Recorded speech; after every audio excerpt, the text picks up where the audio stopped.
ئامێزی چیا سەربەرزەکانی کوردستان و لە داوێنی دەشتێکی بە پیچ و پڕخێر و بەرەکەت شارێکی زیندوو بە مێژوویەکی نزیک بە 3000 ساڵ ئاوەدانی هەڵکەوتووە.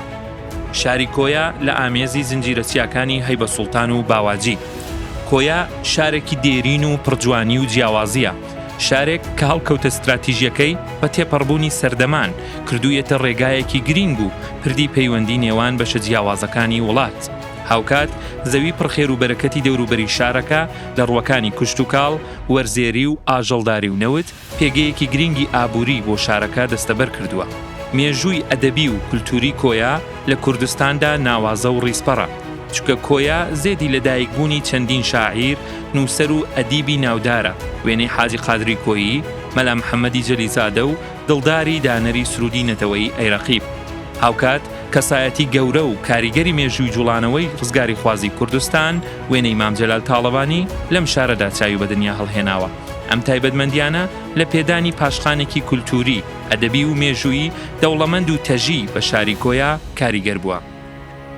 ساڵی 2003 ڕێکەوتی 11 تشرینی یەکەم بەرامبەر لەگەڵ 19 ڕەزبەر بەدەست پێشخەری خوالێ خۆشببوو سەرۆک مام جەلال تاڵەبانی سەرۆک کۆماری پێشووی کۆماری فیدراڵی عێراق بەردی بناغەی زانکۆی کۆیا دادەنرێ و زانکۆی کۆیا وەک یەکەمین زانکۆی دامەزراو لە دەرەوەی ناوەندی پارێزگاکان ناوی دەچێتە مێژوو.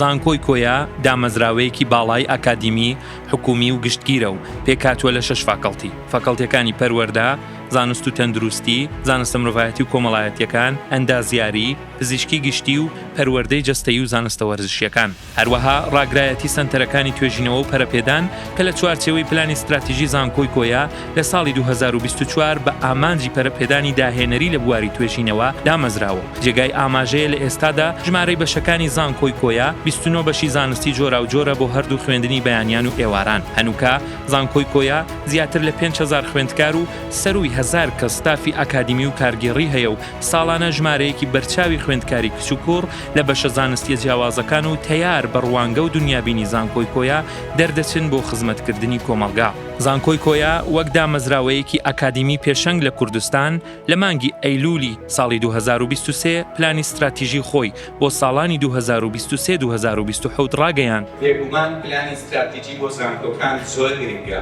چونکە دەبێتە نەخشە ڕێگا بۆ بەدەستهێنانی ئامانجەکانی زانکۆ. ئەم دەستپێشخەریە هەنگاوێکی گرنگ و کردەیی مێژووی زانکۆی کۆیا بوو. پلانی استراتیژی زانکۆی کۆیا پلان و بەرنامەیەکی کاری گشتگیرە کە لە 7 کۆڵەکەی سەرەکی پێکاتوە. کۆڵەکەکانی سەرکەوتنی خوێندکاران و ئامادەسازیان بۆ بازاڕی کار، توێژینەوە و داهێنان، بەشداری پێکردنی کۆمەلگا، پەرەپێدان بە سەرچاوەکان، بە نێودەوڵەتی بوون و پێگەی جیهانی و بە ئەلکترۆنیکردن و بنیادنانی زانکۆی سەوز و ژینگە دۆست. ئەو کۆڵەکانن کە زانکۆی کۆیا کار دەکات بۆ جێبەجێکردنیان و وەدیهێنانی دروشمی زانکۆیەک بۆ کۆمەلگایەکی بەهێزتر.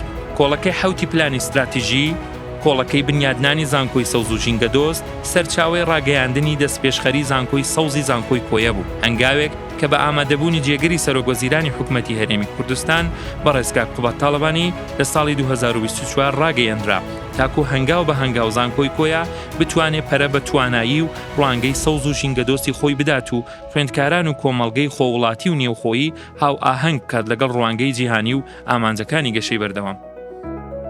زانکۆیە دەبێتە مەشغەڵ هەڵگری زانین و علم و پێشکەوتن لە ناوچەکەدا. کۆیە بەڕاستی ناوچەیەکی زۆر گرنگە، چونکە ئەم شارە شایستەی ئەوەیە کە بەڕاستی ناوچەیەکی ناوەندی علمی بێت لە بۆ کوردستانی عێراق و لە بۆ عێراقی.